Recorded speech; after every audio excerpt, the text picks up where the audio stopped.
मैदानी तोप लोकप्रिय खासदार छत्रपती शिवाजी महाराज छत्रपती संभाजी महाराज यांची भूमिका साकारून स्वराज्याच्या थोरल्या आणि धाकट्या धन्यावरती कसं प्रेम करावं हे सांगणारं नेतृत्व, त्याचबरोबर जाणत्या राजावर प्रेम कसं करावं हे सांगण्यासाठी उभे आहेत लोकप्रिय खासदार डॉक्टर अमोलजी कोल्हे साहेब.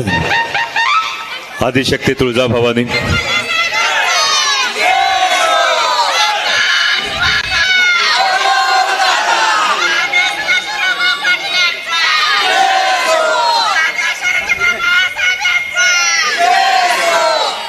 याला म्हणतात आवाज.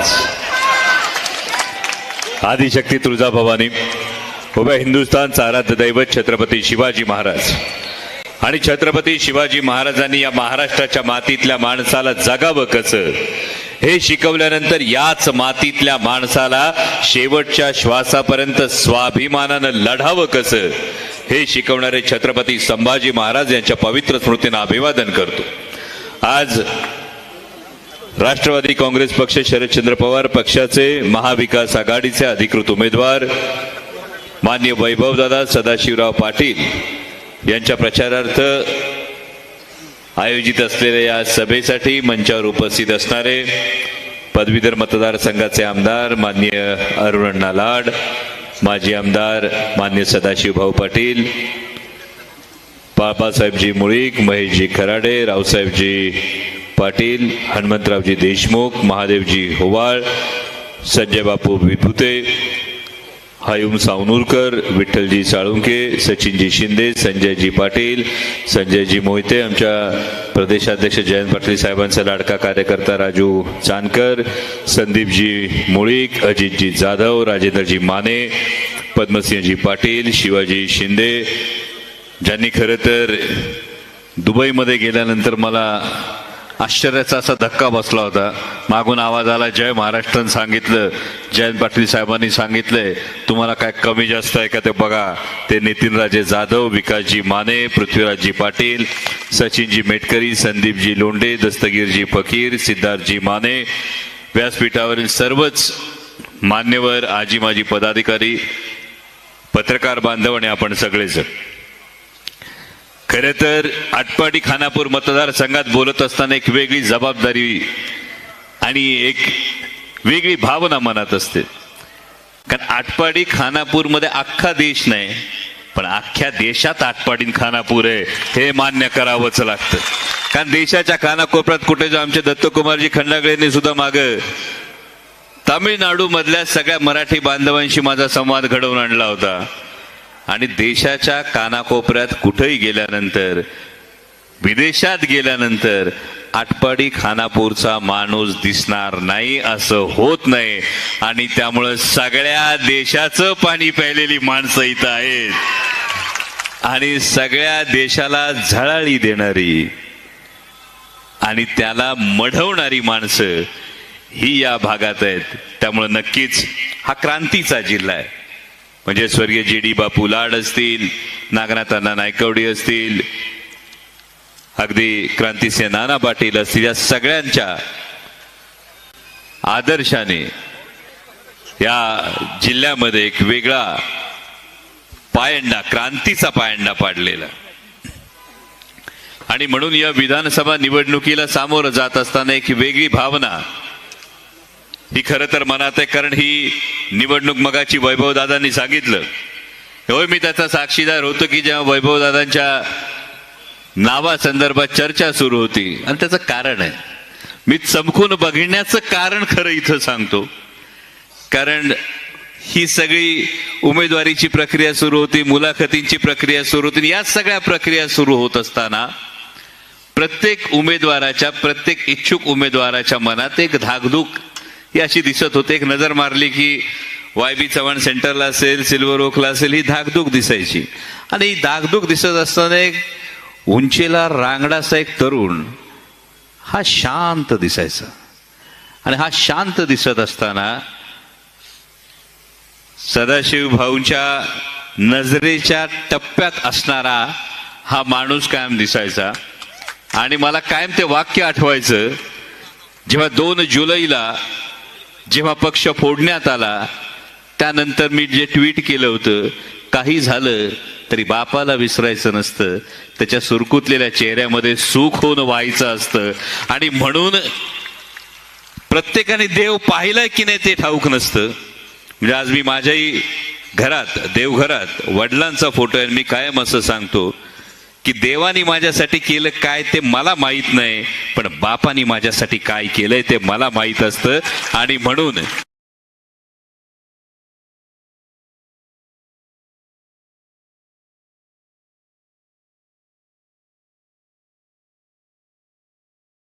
त्या वडिलांच्या आज्ञेत राहणारा हा तरुण आहे. आणि तरी सुद्धा हा त्याच्या कामावर, त्याच्या आत्मविश्वासावर इतक्या ठामपणे वावरतोय.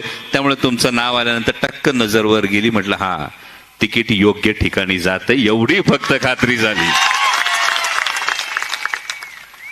कारण या विधानसभा निवडणुकीच्या दृष्टिकोनातून खरं तर महाराष्ट्राच्या राजकारणात जी स्थित्यंतरं झाली गेल्या 2-2.5 वर्षामध्ये, आपण जी स्थित्यंतरं पाहिली. कारण तोपर्यंत असं ऐकलं होतं की पायातली चप्पल विकत घेता येते, अंगातला शर्ट विकत घेता येतो, ज्याच्यावर शूट करता येतो मोबाईल विकत घेता येतो. पण आमदार आणि मंत्री सुद्धा विकले जातात, विकत घेता येतात. हे दुर्दैवानं महाराष्ट्रानं या 2-2.5 वर्षात पाहिलं. आठवतंय ना काय? हा 50 खोके एकदम ओके, आणि तरी बी मत मागायला येतात बोके. ही परिस्थिती आज महाराष्ट्राची झालेली. आणि हे होत असताना कशासाठी नेमकं करण्यात आलं? म्हणजे ज्यांनी हिंदू हृदय सम्राट शिवसेना प्रमुख बाळासाहेब ठाकरेंची शिवसेना फोडली, त्यावेळी काय सांगण्यात आलं संजय बापू? त्यावेळी सांगितलं हिंदुत्वासाठी ही भूमिका केली. आणि मग हिंदुत्वासाठी ही भूमिका केली ज्या छत्रपती शिवाजी महाराजांनी शेतकऱ्याच्या भाजीच्या देठाला हात लागू देऊ नका हे सांगितलं होतं, त्या छत्रपती शिवाजी महाराजांच्या महाराष्ट्रात आज दिवसाला 8 शेतकरी आत्महत्या करतायत. 8 दिवसाला 8 शेतकऱ्यांच्या घरात सरण रचलं जातंय. दिवसाला 8 शेतकऱ्यांच्या घरात पोरं अनाथ होत आहेत. 8 शेतकऱ्यांच्या चितेला अग्नी द्यावा लागतोय. आणि भारतीय जनता पक्षाचे केंद्रीय गृहमंत्री येऊन सांगतात, भारतीय जनता पक्षाचा जाहीरनामा आहे, आता आम्ही कर्जमाफी देऊ. कधी? महिन्याला 200 शेतकऱ्यांचं सरण रचल्यानंतर. आणि जर शिंदे सेनेचे लोक हिंदुत्व सांगत असतील तर मला वाटतं छत्रपती शिवाजी महाराजांचं रयतेच्या भाजीच्या देठाला हात लागू देऊ नका, हे रयतेचं राज्य आणणं हे खरं महत्वाचं हिंदुत्व होतं. पण हिंदुत्वाची शाल पांघरून स्वार्थाच्या गावी जात असताना, सुरत गुवाहाटी गोवा करत असताना फक्त स्वार्थाचा चिखल करण्याचं पाप कोणी केलं असेल तर एकनाथ शिंदेच्या शिवसेनेने केलं. बरं हे काय कमी पडलं होतं? म्हणून शिंदे साहेबांनी काय सांगितलं? अजितदादांच्या मांडीला मांडी लावून बसताना जीवाची घालमेल होत होती. ही घालमेल कशी बशी 1 वर्ष टिकली. वर्षभरानंतर 27 जूनला तिकडे माननीय पंतप्रधान भोपाळमध्ये गरजले 70,000 कोटी.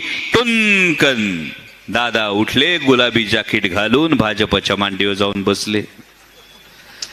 आणि हे झाल्यानंतर मग खरा प्रश्न पडला की माननीय मुख्यमंत्री महोदय ज्यांच्याविषयी आक्षेप सांगत होते, म्हणजे नावडतीचं मीठ आता आळली नाही तर खारट चालायला लागलं शिंदे साहेबांना.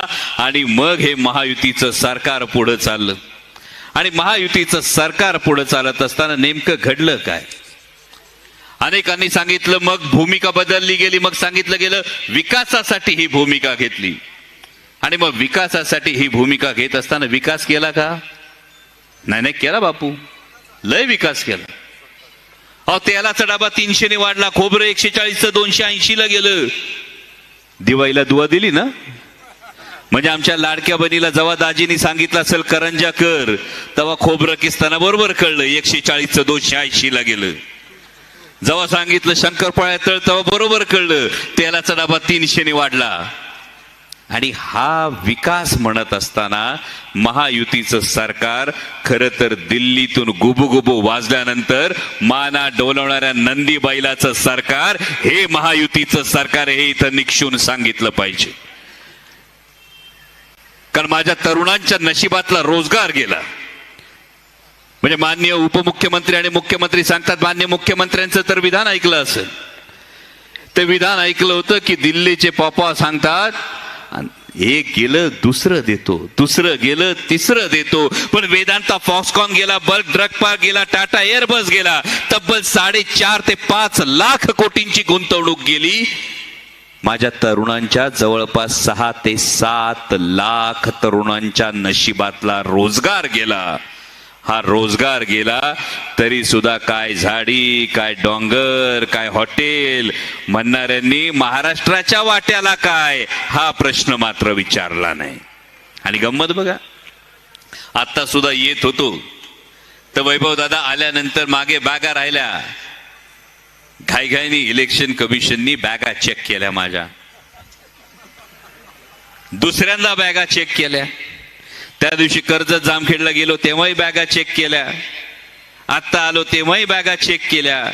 माझी पत्रकार बांधवांना विनंती आहे, खेड शिवापूरला गाडी पकडली गेली ती राष्ट्रवादीच्या कार्यकर्त्याची नव्हती, ती धनुष्यबाणवाल्यांची होती. आणि जशा आमच्या बॅगा चेक झाल्या तसे धनुष्यबाणाचे नेते आल्यानंतर त्यांच्या सुद्धा एकदा बॅगा लोकांसमोर चेक करा.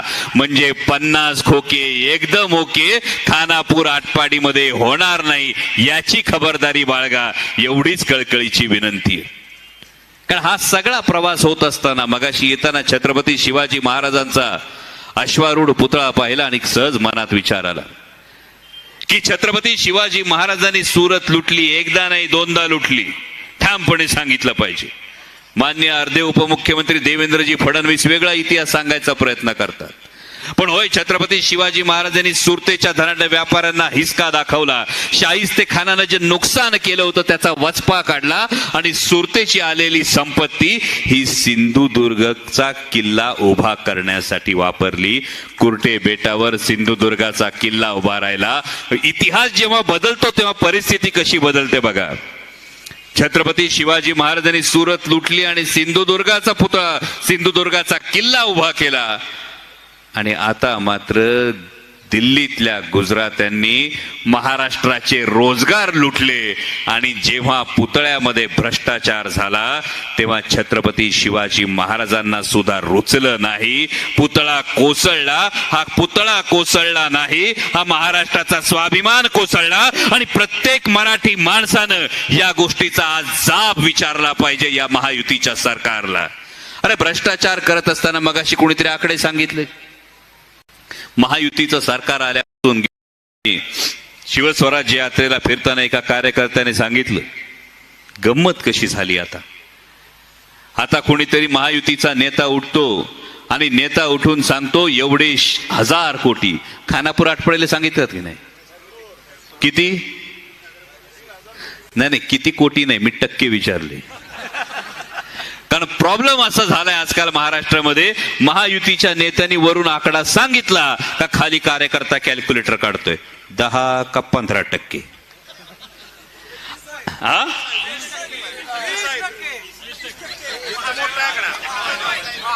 महागाई वाढली इकडं 20 आहे. अरे मग लई चांगला योगायोगी आहे, मतदानाची तारीख बी 20 आहे.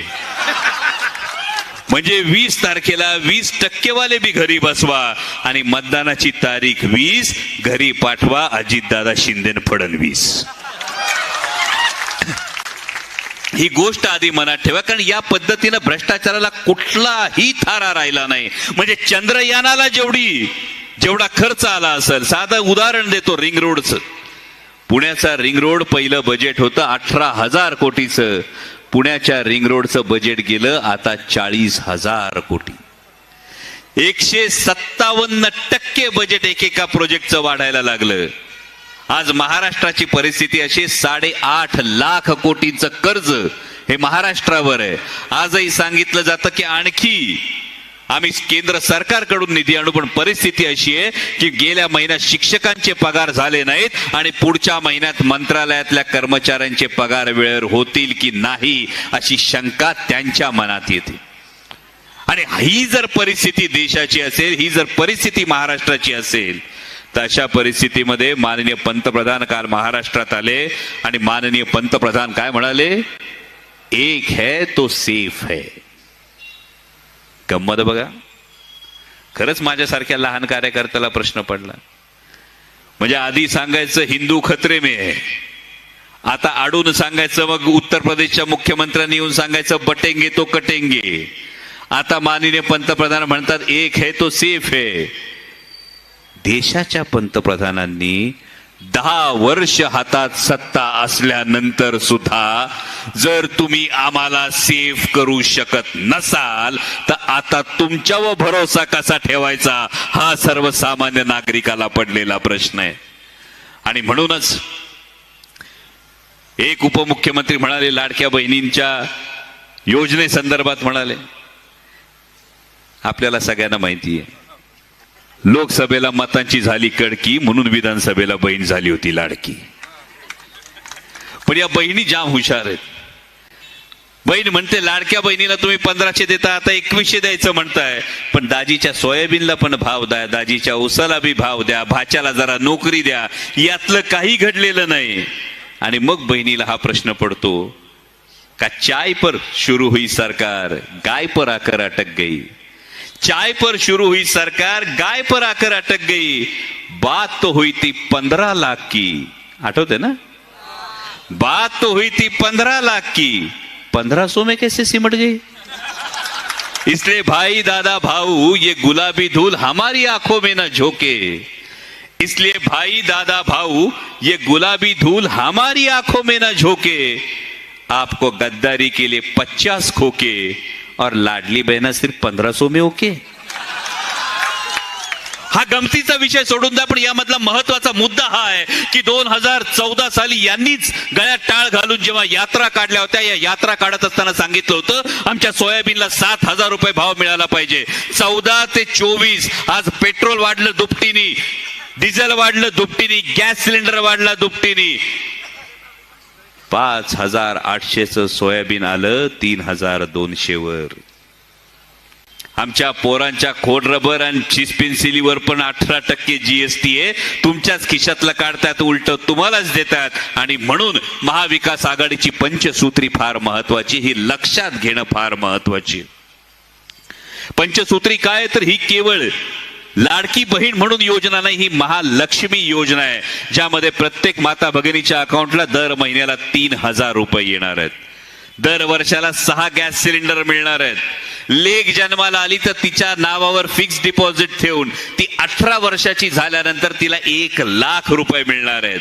आणि केवळ बहिणीला लाडकी नाही, तर माझी माता भगिनी सुरक्षित असली पाहिजे यासाठी शक्ती कायद्याची अंमलबजावणी होणार आहे. ही आहे महाविकास आघाडीची महालक्ष्मी योजना. म्हणजे बहिणीला द्यायचं तर भाऊबीजेला आता भाऊ आले असतील, येऊन गेले का नाही भाऊ? येऊन गेले ना. येऊन गेल्यानंतर भावाला ओवाळलं असेल, भावानी ओवाळणी ताटात टाकली असेल, बाहेर जाऊन बाबांनी बॅनर लावला का? हा, त्यामुळे आपले खरे लाडके भाऊ हे ओवाळणी टाकल्यावर बाहेर जाऊन बॅनर लावत नाहीत. ते महाविकास आघाडी सारखी सक्षम योजना देतात, जी महालक्ष्मी योजना आहे. दुसरं सूत्र माझ्या शेतकरी बांधवांसाठी, आदरणीय शरदचंद्रजी पवार साहेबांनी पहिल्यांदा आपला 7/12 कोरा केला होता. तो 7/12 3 लाखापर्यंतचं कर्ज माफ करून पुन्हा कोरा करण्याचं काम हे महाविकास आघाडी सरकार करणार आहे. आपल्या पिकाला हमी भाव देण्याचं काम होणार आहे. तिसरी महत्वाची गोष्ट आहे ती म्हणजे दरवर्षी 2.5 लाख तरुणांना रोजगार, जेणेकरून 5 वर्षात 12.5 लाख तरुणांना रोजगार आपण देणार आहोत. जर घरात कुणी आजारी पडलं तर पै पाहुण्यासाठी पाहुण्या रावळ्यांना फोन करावा लागतो. जी काही सेव्हिंग असते ती निघून जाते. कधी पोराच्या शिक्षणासाठी, पोरीच्या लग्नासाठी ठेवलेली रक्कम असती ती आजारपणावर खर्च होती. आणि त्यासाठी ही वेळ महाराष्ट्रातल्या कुठल्याही कुटुंबावर येऊ नये म्हणून महाविकास आघाडी सरकारच्या माध्यमातून प्रत्येक कुटुंबाला 25 लाख रुपयांचा आरोग्य विमा दिला जाणार आहे. आणि 5वी फार महत्वाची गोष्ट आहे ती म्हणजे अनेक समाजांचं म्हणणं आहे, प्रत्येक समाज आपल्या हक्कासाठी, आपल्या न्याय हक्कांसाठी भांडतोय. मराठा समाजाचं मागणं आहे, धनगर समाजाचं मागणं आहे, ओबीसी समाजाची काही म्हणणं आहे, आदिवासी समाजाचं काही म्हणणं आहे. समाजामध्ये तेढ न वाढता ही सामाजिक वीण घट्ट राहावी म्हणून महाविकास आघाडी जातीनिहाय जनगणना करणार. ही जातीनिहाय जनगणना कशासाठी करणार तर आरक्षणाची जी 50% मर्यादा आहे ही मर्यादा वाढवण्याच्या दृष्टीनं जातीनिहाय जनगणना महाविकास आघाडी करणार. ही पंचसूत्री महाविकास आघाडीची. आणि मगाशी बापू बोलताना तुम्ही म्हणाल वाढप्याचं मला लय आवडलं, पण खरं तर सांगली जिल्ह्यात बोलत असताना म्हणजे स्वर्गीय R.R. आबांची जरूर आठवण येते. कारण खरोखर पक्ष जी 2 जुलैला घटना घडली, ही घडल्यानंतर जर R.R. आबा असते तर आज R.R. आबांच्या तोफांनी गद्दारांना पळता भुई थोडी झाली असती. त्या आबांची आठवण सांगली जिल्ह्यात आल्याशिवाय होत नाही. आणि सुरेश भाऊ इथे आलेले आहेत, पण जसं तुम्ही एक सांगायला राहिलंय, 7,500 किलोमीटर फिरलोय, जवळपास 75 मतदारसंघातून फिरून आलोय. महाविकास आघाडीचं सरकार येणार ही काळ्या दगडावरची रेघ आहे. आणि त्यामुळं सांगली जिल्ह्यातला असणारे याविषयी कुणाच्याही मनात शंका नाही. आणि मग आता खानापूर आटपाडीवाल्यांनी ठरवावं, आचारी बी सांगली जिल्ह्यातला वाढपी जर हक्काचा असेल तर मग आपल्या ताटात विकासाचं पान नक्की वाढलं जाईल याची तुम्हाला प्रत्येकाला खात्री पटली पाहिजे. आणि हे होत असताना मगाशी स्वाभिमानी शेतकरी संघटनेच्या आपल्या अध्यक्षांनी सांगितलं, छत्रपती शिवाजी महाराजांचा सिंधुदुर्गाच्या पुतळ्याचं तुम्ही उदाहरण दिलं. पण त्याच पद्धतीनं जेव्हा आटपाडी तालुक्यामध्ये एका भगिनीवर बलात्कार होतो, बलात्कारासारखी दुर्दैवी घटना होते, तेव्हा छत्रपती शिवाजी महाराजांनी जेव्हा रांझ्याच्या पाटलानं बदामल केला होता तर तो पाटील कोणत्या गावचा, कोणत्या जातीचा, कोणत्या पंथाचा हे पाहिलं नव्हतं, त्याचा चौरंगा केला होता. परंतु आटपाडीमध्ये बलात्काराची घटना घडते आणि जर गुन्हेगाराला पाठीशी घालण्याचं काम कोणी करत असेल तर त्या पाठीशी घालणाऱ्यांचा राजकीय चौरंगा केल्याशिवाय गप्प बसू नका, एवढंच तुम्हाला कळकळीचं सांगणं आहे. आणि काय टेन्शन घेऊ नका, महाराष्ट्रातली परिस्थिती हीच आहे. आता महाराष्ट्रात फुलत नाही कमळ, महाराष्ट्रात आता फुलत नाही कमळ, बंद पडलंय घड्याळ. आणि कुणी किती बी ताण येत नसतोय बाण, त्यामुळे किती बी ताण येत नाही बाण, लक्षात ठेवा. आणि आदरणीय शरदचंद्रजी पवार साहेबांचे हात बळकट करण्यासाठी वैभव दादांना खानापूर आटपाडीचे आमदार म्हणून विधानसभेत पाठवा, एवढीच तुम्हाला कळकळीची विनंती करतो आणि थांबतो. धन्यवाद. जय